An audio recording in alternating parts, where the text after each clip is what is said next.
let's now look at the more specific characteristics of Java. And the first characteristic is the typing. So a major property of a language is whether it is statically typed or dynamically typed. A statically typed language is a language of which all the variable types are known at compile time before programs are run. Typical languages here are Java, Scala, Haskell, and many others.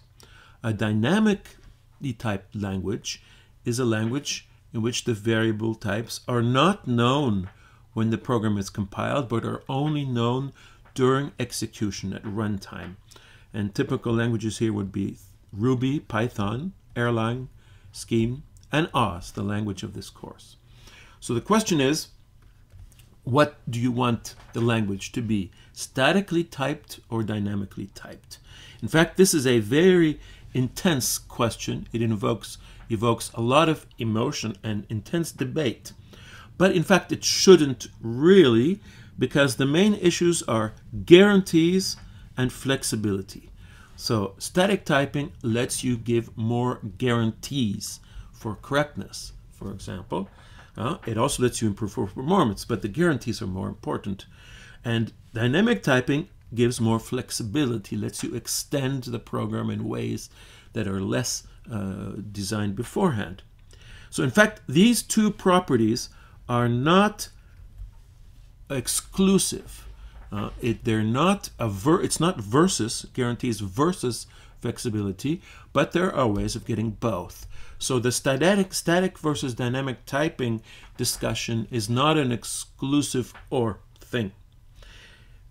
Java, for example, is a statically typed language, but it has added features to increase flexibility, dynamic typing features. For example, there is a single object class, which is the root of the class hierarchy, which means all classes inherit from object. And this means you can write routines that accept any object if you give it the type object as an argument type. The second point is the ability to define the class code at runtime using a concept called a class loader. So that means at compile time, you don't even know the definition of your class. With these two concepts, you can increase a lot of flexibility of Java programs. So let's talk about the types in Java. Java has two kinds of types, primitive types and reference types. And all the user-defined types, for example, classes, are reference types. So primitive types are essentially types that are related to the machine, the processor architecture. They are Booleans, characters, which are 16 bits, binary digits, bytes, and 8-bit integer, from -128 to +127, and then different lengths of integers up to long 64 bits, floating point numbers, which are approximations to reals, as we saw in single and double precision. So a few points here. The characters in Java are Unicode characters. Unicode is a standard for representing all characters in all humanities written languages, so it's extremely encompassing. Integers are represented using a format called 2's complement. This is very much processor architecture oriented. This is a format that is not necessarily always a good idea. For example, in 2's complement, it is not true that each integer that you can represent means also that you can represent its negation. For example, here, -28, there's no +128 in the 8-bit integers, and each 2's complement length, representation length, has this property. A final point on the floating point standard. So this is using the IEEE floating point standard. Reference types in Java are either classes, interfaces, or arrays. So I'll talk right now a little bit about classes. Interfaces we'll talk a little bit later. So a value of such a type is either null, which means there is no value, or reference to an object or an array. And an array type has the form array of t, where t can be any type. So let's talk about how Java supports object-oriented programming. So we're going to talk about the three principles of object-oriented programming that we presented before: data abstraction, polymorphism, and inheritance. So data abstraction in Java Primitive types are abstract data types. User-defined types are objects.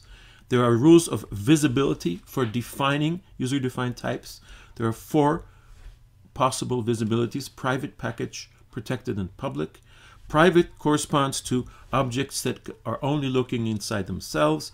Package, where you can group number of class definitions together if they're defined together.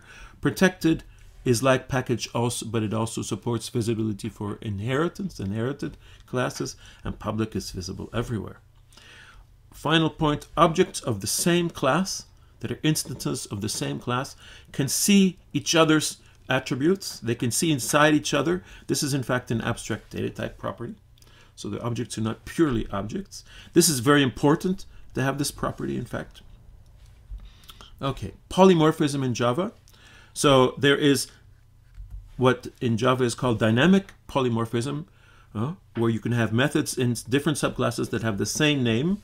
This is what we saw before in the examples of polymorphism. There's also static polymorphism.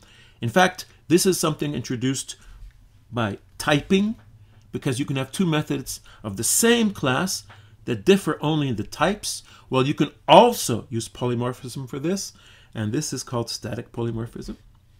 Final point, inheritance in Java. So Java has explicit support for the substitution principle. An argument of a given class type, you can put in any object of a subclass and it will work. Java also supports multiple inheritance using a new concept, which they call an interface. So a class can inherit from 2 entities. And this concept, called an interface, is actually a specific form of a general data abstraction interface. But be careful, here interface is a technical term introduced in Java terminology. Final point, what about functional programming in Java? Well, in fact, Java has a little bit, but not much support, but more is coming. In fact, in the evolution of different versions of Java, the Java 8, which is coming, will have lambda expressions, which are in fact procedure values. The problem of Java evolution, of course, is legacy code. You cannot break existing programs. In opposition to this, you can position Scala, which has a full support for functional paradigm. A second point is the notion of final attributes and variables and final classes. So you can define attributes of variables to be final, which means they can only be assigned once. So this is quite similar to single assignment variables. This lets you make immutable objects. They are still not functional objects, which mean you can still not change the state by creating new functional objects, but they are immutable. Also, you can define final classes which cannot be extended with inheritance, if you want to protect your code from extension with inheritance. A final original concept was called inner classes, which is a class defined in another class. An instance of such a class is quite similar to procedure value, but in fact with some restrictions. Okay, so this completes an overview of the technical properties of Java in our framework.